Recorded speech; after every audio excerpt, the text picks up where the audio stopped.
আসসালামু আলাইকুম। আশা করি সকলেই ভালো আছেন। আজ আমি বানাবো কাঁঠালের বিচি, আলু আর ডিম দিয়ে একটি মজাদার ভর্তা।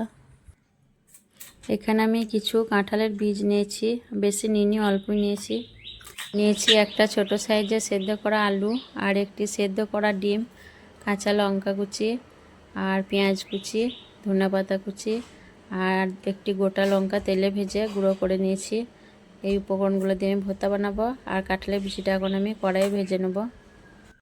কড়াইটা গরম হয়ে গেছে, এখন আমি বীজগুলো দিয়ে দিচ্ছি আর একটি খুন্তি দিয়ে গ্যাসের ফ্লেমটা কমিয়ে উল্টো পাল্টা করে কিছুক্ষণ ধরে ভেজে নেব। আর বীজটা খুব সাবধানে ভাজতে হবে, কারণ ভাজার সময় মাঝে মধ্যে একটা দুটো বীজ ফুটে আসছিল। আর এটা একটু কিছুক্ষণ সময় নিয়ে ভাজতে হবে। আর এইভাবে আমি বীজটা ভেজে নেব। বীজগুলো ভাজা হয়ে গেছে, এখন একটু ঠান্ডা হতে দেবো। বীজের খোসাগুলো এখন ছাড়িয়ে নিচ্ছি।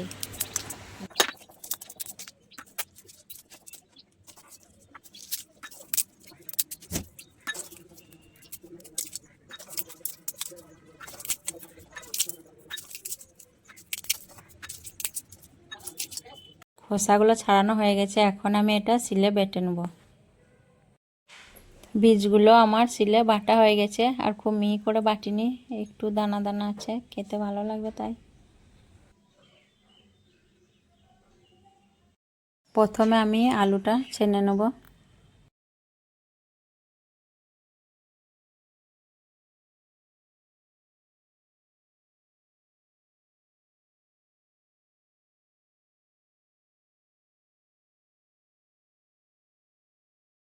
আলুটা ছানা হয়ে গেছে, এখন ডিমটা ছেনে নিচ্ছি।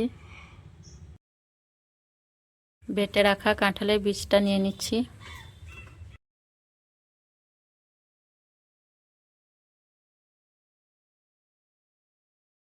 কিছুটা সর্ষের তেল দিয়ে দিচ্ছি, সর্ষের তেল ছাড়া তো ভর্তা মজাই হয় না।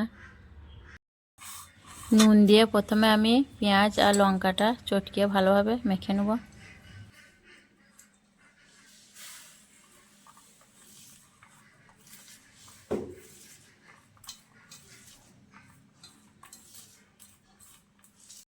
পেঁয়াজটা মাখা হয়ে গেছে, এখন আলু ডিম সব কিছুই ভালোভাবে চটকে চটকে ভালো করে মেখে নেব।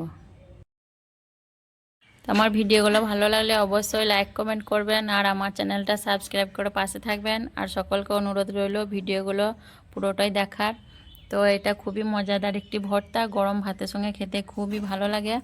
তো যারা কাঁঠালের বীজ খেতে ভালোবাসেন তারা অবশ্যই একবার এইভাবে ভর্তা বানিয়ে খাবেন, খুবই ভালো লাগবে।